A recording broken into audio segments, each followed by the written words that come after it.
Ladies, brothers, kings, and queens in the making, let me remind you that the enemy isn't always out there.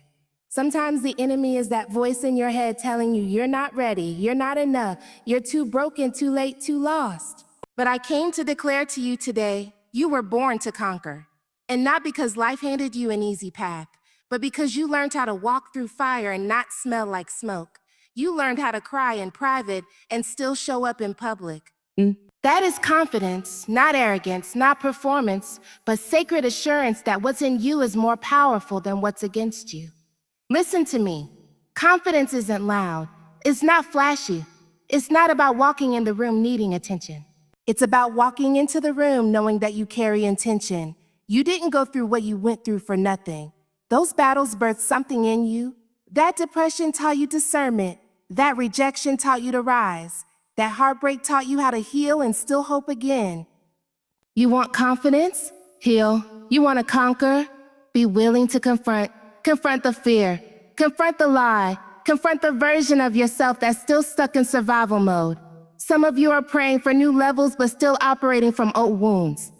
You're showing up like you're still the version of yourself who got left, abandoned, or overlooked.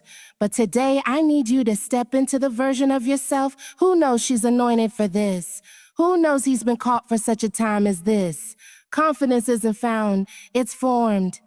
It's formed in the quiet moments when you choose not to give up.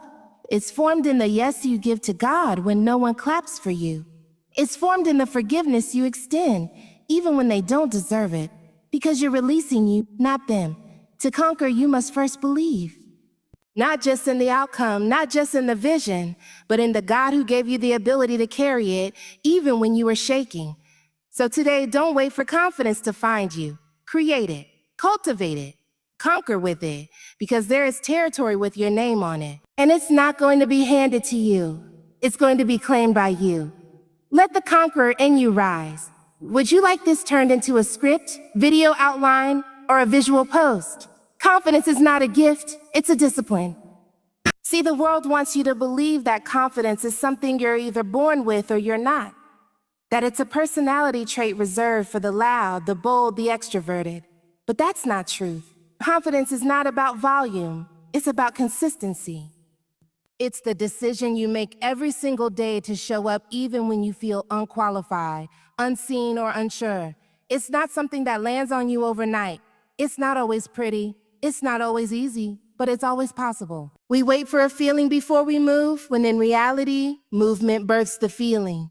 You think you need to feel ready to start the business, apply for the opportunity, speak up in that room, but confidence doesn't wait for readiness. Confidence is built in the going. You don't conquer by watching others win. You conquer by doing it afraid, by saying yes when your hands are shaking, by pressing forward when your knees are weak. Discipline is when you show up with trembling faith and still dare to believe that God is doing something in you. Confidence built on feeling will fail you. One bad comment, one rejection, one delay, and your foundation crumbles. But confidence built on discipline, that's rooted in your daily yes. That's forged in prayer and preparation and persistence. You don't build confidence in the spotlight. You build it in the shadows. It's created in early mornings when no one sees you grinding. In late nights when you're still working on the dream.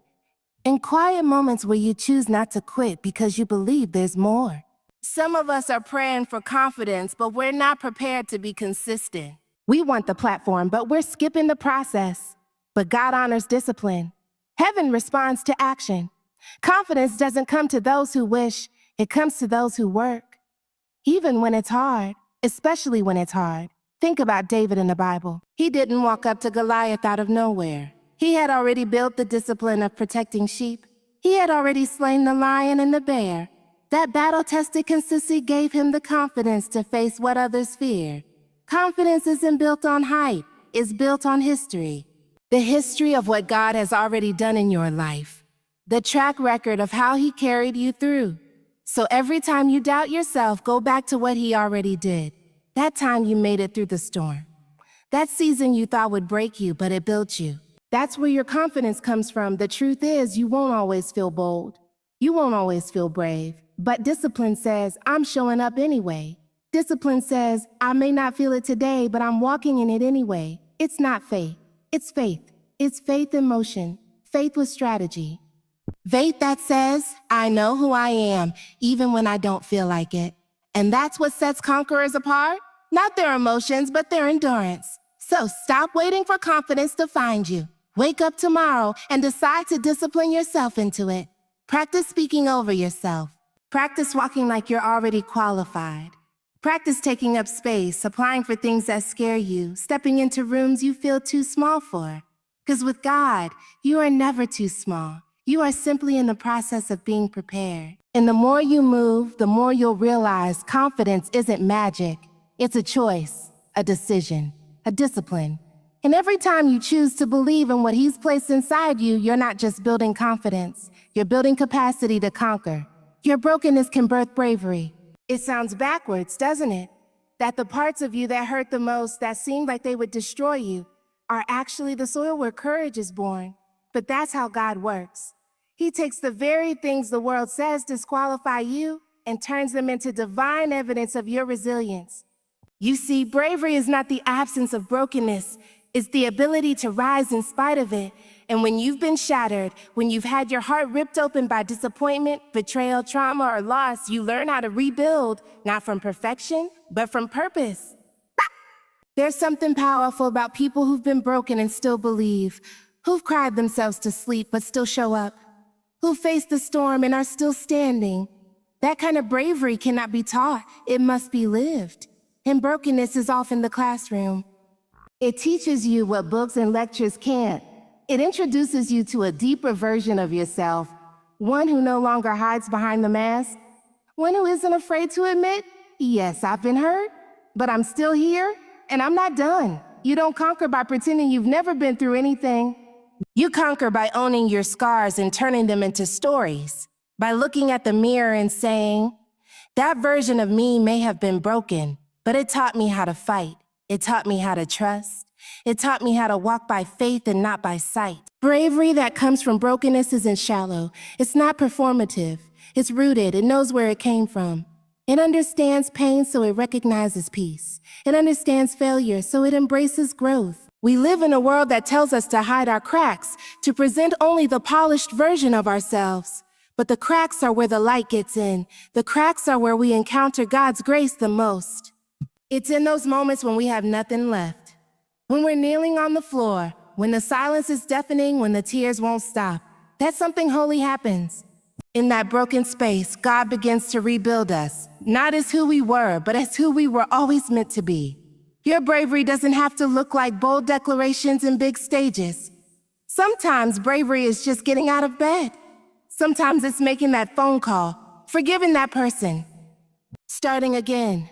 Sometimes bravery is choosing not to numb yourself anymore, choosing to feel it all, to face it all, to heal. And every time you choose to move forward from a place of brokenness, you're making a statement to the enemy that he should have never come for you in the first place. God will use your brokenness to birth a boldness that isn't based on circumstances, but on calling. You're not brave because everything worked out. You're brave because you kept going even when it didn't. And that kind of courage, it inspires, it frees others, it breaks chains. Because when people see what you came through, they start to believe they can come through too. You become a living testimony of what it means to be both bruised and chosen, both broken and destined, both wounded and walking in purpose. So if you're broken right now, don't curse it. Don't hide from it. Let God use it. Let Him take the shattered pieces and shape them into strength. You're not fragile, you're being forged. Bravery is rising from the ruins. Bravery is being honest about where you've been, but still believing in where you're going. And if you've survived the breaking, then you're more than ready for the building. There is bravery in your bones. You just have to believe that your story isn't over. It's just beginning. God doesn't call the qualified. He qualifies the called. We spend so much of our lives trying to be ready. We gather degrees, follow the rules, compare ourselves to others, and try to measure up to this invisible standard of being enough. But what if I told you that all of that striving isn't what gives you the right to step into purpose? What if I told you that the very thing you think disqualifies you is the thing God is going to use to prove you're chosen? See, God never needed perfection to fulfill purpose. He needs obedience. And obedience doesn't wait for qualifications. It moves when called. Many of us are delaying our assignment because we're waiting to feel capable. But capability comes in the going. You don't get strength for the journey until you take the first step. The people God used in Scripture weren't always the most polished. They weren't always the most educated or accepted. In fact, many of them were the opposite: overlooked, insecure, broken, unsure. But they had something greater than credentials. They had a yes. And when your spirit says yes, heaven moves. When you surrender your limitations, God releases His provision. That's what it means to be qualified by the one who called you. The world looks for experience, status, and applause, but God looks for heart. He looks for the one who's willing to trust Him even when they feel unprepared. He looks for the one who's been through hell and still dares to believe. He looks for the one who knows they can't do it alone and keeps showing up anyway. And when God sees that kind of humility, that kind of faith, He puts His hand on it. He breathes on it. He blesses it. And suddenly you're walking in rooms you thought you didn't belong in. You're speaking words you didn't think you had. You're carrying authority you didn't even know you were built for. Not because you earned it, but because you were assigned to it. Stop disqualifying yourself because of what you lack. You may not have the perfect background. You may still be healing. You may feel like you're stumbling through. But if God called you, He will sustain you. And if He opened the door, it's because He intends to walk you through it. Don't shrink just because your confidence is still catching up to your calling. Your calling isn't based on how you feel. It's based on who He is. And He is faithful. He is intentional. He doesn't make mistakes when He chooses His vessels. He chose you, fully aware of your flaws, your fears, and your failures. And He still said, go. So go with trembling hands and shaky steps. Go with limited resources but unlimited faith. Go knowing that your yes activates the anointing. That's when God begins to stretch you, strengthen you, and shape you. That's when you realize you were never meant to do it in your own strength anyway.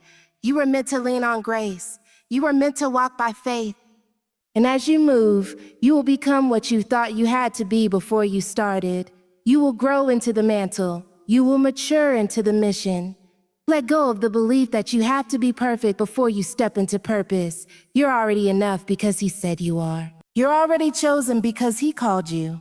And that calling doesn't wait on comfort. It demands courage. The kind of courage that says, I may not be qualified by man, but I've been called by God. And that's more than enough. Healing precedes conquering. We often talk about taking over new territory, walking in purpose, stepping into rooms of influence. But what we rarely confront is the internal battlefield, the place where unhealed wounds sabotage divine opportunities. See, you can't truly conquer what you refuse to confront. You can't lead others when you're still bleeding internally. That's not shame, it's truth. Because God loves you too much to let you carry unhealed trauma into a place of triumph. He knows that success without healing becomes a cycle of self-sabotage. So before He releases you into the fullness of your purpose, He calls you to healing. Some of us are frustrated because we're not there yet. We're praying for elevation, for expansion, for open doors. But God in His mercy is saying, first, let's deal with what's still bleeding beneath the surface. And if you're willing to be honest, there are still places in your heart that are hurting. Words that were spoken over you that still echo in your mind. Abandonment that still shapes how you see relationships. Failures that still haunt your confidence you can't conquer when you're constantly battling your past in secret. Healing is the strategy that frees you to fight from wholeness, not from fear. Healing is not passive. It's not waiting for time to magically erase what happened. Healing is a decision. It's an act of war against the lies that told you you'd never be whole again. It's the process of letting God go into the places you've hidden, the memories you buried, the pain you minimized, the bitterness you justify, and allowing Him to cleanse it, redeem it, and repurpose it. Healing is when you stop pretending you're okay just to keep performing for people. It's when you choose truth over image, freedom over familiarity, and surrender over control. You can't carry the weight of destiny and the weight of your past at the same time. One of them has to go. And for many of us, the delay isn't because God hasn't released the blessing. It's because He's waiting on us to release the burden. What are you still holding on to that's blocking your next level? Who are you still silently resenting? What lie are you still believing about your worth? Healing is messy, it's not linear. It doesn't happen in a single prayer or one emotional moment. It's a daily choice to stop picking at the scab and let the wound close. It's letting God not just be your savior, but your surgeon. And when you begin to heal, your perspective shifts. You stop showing up to prove something, and you start showing up with peace. You no longer need applause to validate your presence. You no longer fear rejection because you've already accepted yourself. You become a safer leader, a clearer thinker, a more powerful vessel. Because now your decisions are rooted in wisdom, not wounds. Now you don't just conquer out there, you've conquered in here, and that's what makes you unstoppable. Don't rush past this part. Don't despise the season of healing, because what God is building in you is deeper than the platform. It's preparation for the promise. He's teaching you to trust again, to believe again, to see yourself the way He sees you, not broken beyond repair, but becoming whole through grace. When you allow healing to happen, you're not losing time, you're gaining strength. And when the time comes to conquer, you won't just be stepping into a position, you'll be stepping into it whole, ready, and free. The crown of confidence is forged in private, not public. What the world sees as courage on the outside is often the result of countless internal victories that no one clapped for. We live in a culture obsessed with visibility, where validation seems to come from likes, follows, and applause. But real confidence isn't created on stages. It's cultivated in solitude. It's not in the highlight reels, but in the hidden places. It's in the moments where no one sees your discipline, your prayer, your tears, or your persistence. That's where the crown is being molded, where you begin to understand that confidence isn't about proving who you are to others, but about being anchored in who you are when no one is watching. Too often, we chase public affirmation to cover up private insecurity. We look for platforms to make us feel important because we haven't dealt with the quiet fear that says we're not enough. But God doesn't build your confidence in the limelight. He builds it in the wilderness, in the places where you feel overlooked, underestimated, and unseen.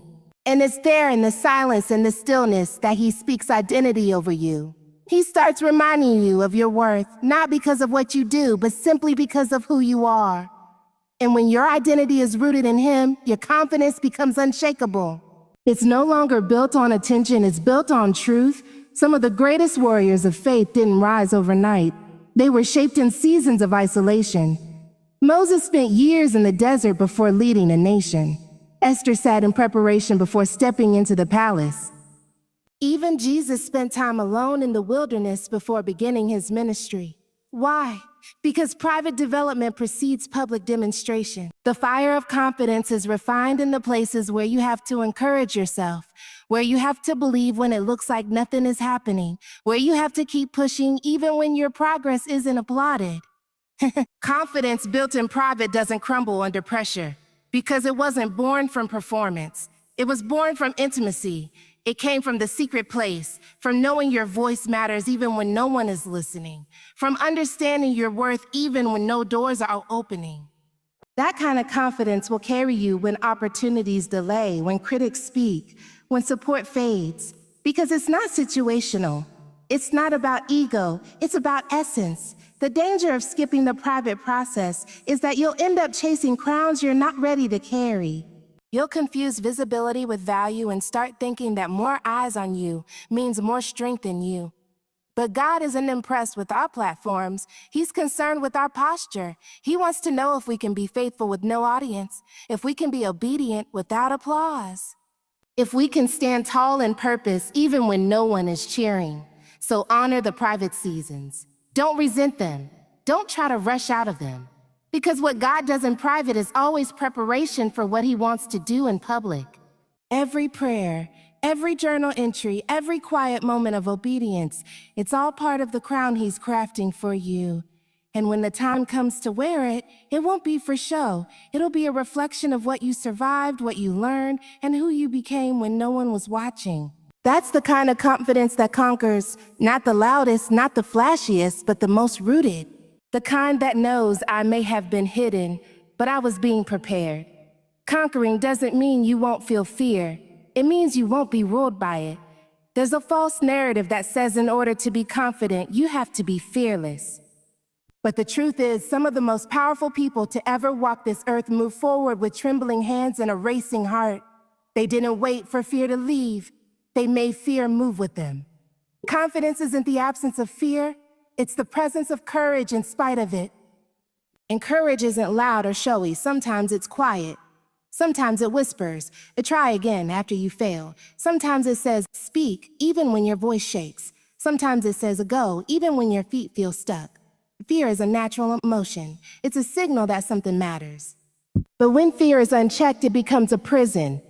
It paralyzes your progress and convinces you that comfort is safer than calling. It tells you to stay where it's familiar, even if it's toxic. It tells you to shrink, to dim your light, to hide behind excuses that sound like wisdom but are really just fear in disguise. And if you're not careful, you'll start confusing fear with discernment. But God didn't give you a spirit of fear. He gave you power, love, and a sound mind. That means you have the authority to feel fear and still choose faith. Faith doesn't mean you always know how things will work out. It just means you trust that even if it doesn't go the way you planned, it will still serve a greater purpose. It means you show up even when the outcome is uncertain. And every time you do, you chip away at fear's control. You start to realize that fear is a liar. It exaggerates outcomes. It minimizes your abilities. It magnifies your past. But once you step out, once you move forward regardless of the fear, you begin to build evidence that fear doesn't get the final say. You start proving to yourself that you're stronger than you thought, that you can handle more than you imagined, that God really is with you like He said. We often wait to feel ready before we take the leap. But readiness is a decision, not a feeling. If you wait for fear to disappear, you'll miss your moment. You'll forfeit divine opportunities trying to negotiate with an emotion that was never meant to lead you. Fear can ride, but it doesn't get to drive. It can exist, but it doesn't get to control your direction. The key is learning how to manage fear, not eliminate it. And when you do, you'll start accessing parts of yourself you didn't even know were there: boldness, resilience, endurance, and supernatural peace. You're not less spiritual because you're scared. You're not less chosen because you have doubts. You're human, and God can still use that. He doesn't need you to be perfect. He needs you to be willing. And willingness is the bridge between fear and faith. When you choose to walk that bridge, fear may still whisper, but your steps get louder. Your obedience starts speaking volumes. You start disrupting cycles and breaking ceilings simply because you refuse to bow to fear. So the next time fear rises, don't be surprised. Be prepared. Look it in the face and say, "You don't own me." Then do it scared. Launch it scared. Say yes scared, step up scared. Because every time you do, you take back the authority that fear tried to steal. Confidence is not found in fearlessness. Confidence is found in faithfulness, in continuing to move even when fear is in the room. And when you keep choosing faith over fear, courage becomes your rhythm. Victory becomes your language, and conquering becomes your lifestyle.